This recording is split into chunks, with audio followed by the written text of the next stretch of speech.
YouTube now takes down videos of doctors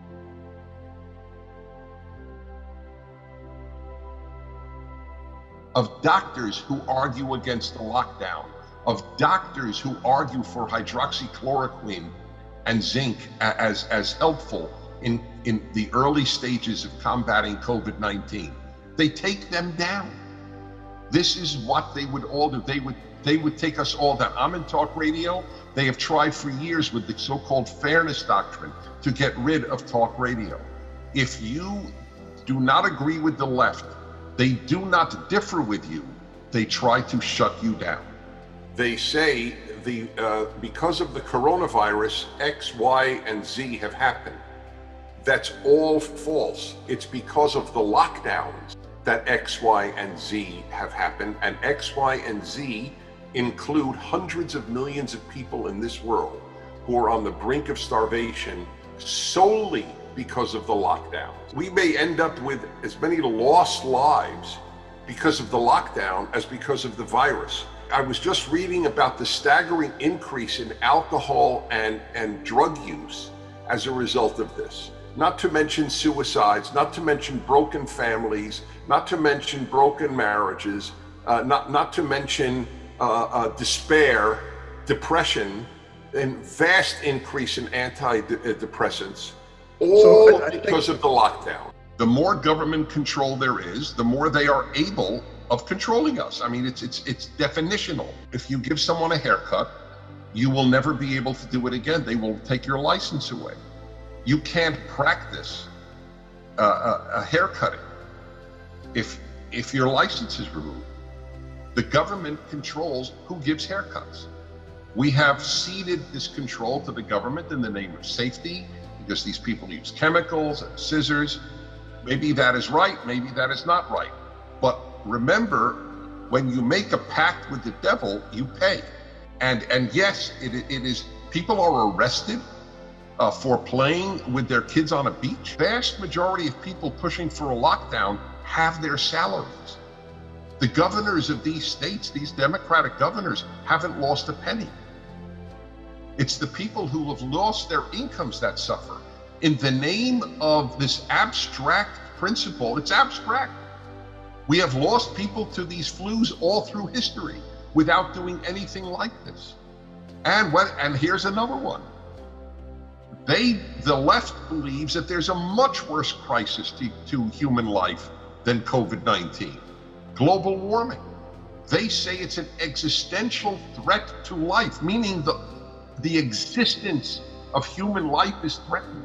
Well, if they could shut down the economy for a virus, they could certainly shut down the economy for an existential threat to life. From the very beginning, I asked the question, is the cure worse than the disease?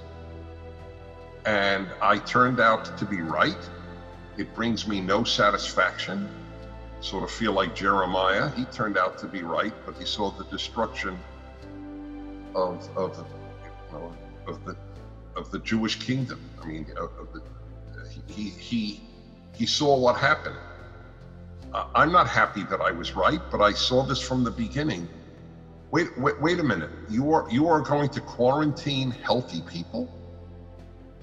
This has never happened before, even just on a science basis. Also, my trust in scientists is equivalent to my trust in lawyers.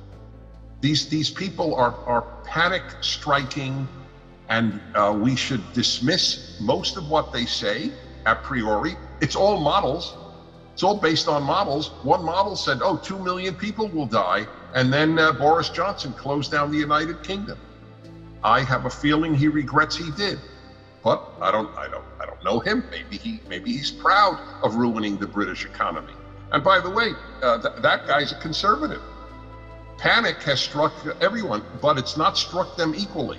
Republican governors disproportionately have opened their states. Democratic governors have disproportionately made a police state. The question really is, are we in the first depression since the 1930s? Completely man-made, completely. And they will not be held responsible. this fool who runs New York State, whom the left adores because he's glib. They don't. So fools love glib fools. This man, first of all, is directly responsible for the death of many old people whom he forced into nursing homes. It's an astonishing story. My credibility is online. I'll announce it if what I just said is not accurate. He was asked about it, and he flim-flammed some sort of answer. He said, though, in the beginning, I play it on my radio show constantly.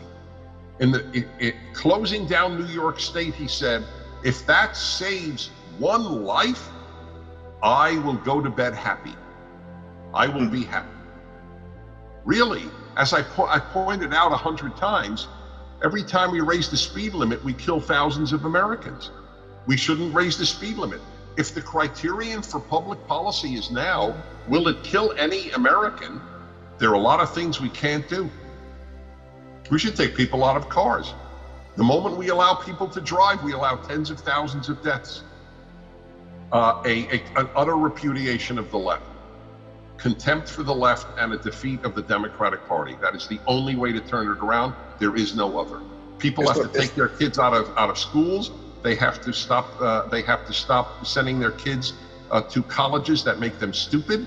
If they have to study STEM, science, technology, engineering, or math, there's no choice. Otherwise, I'm telling you, you get a free education at PragerU that beats your liberal arts education at Princeton.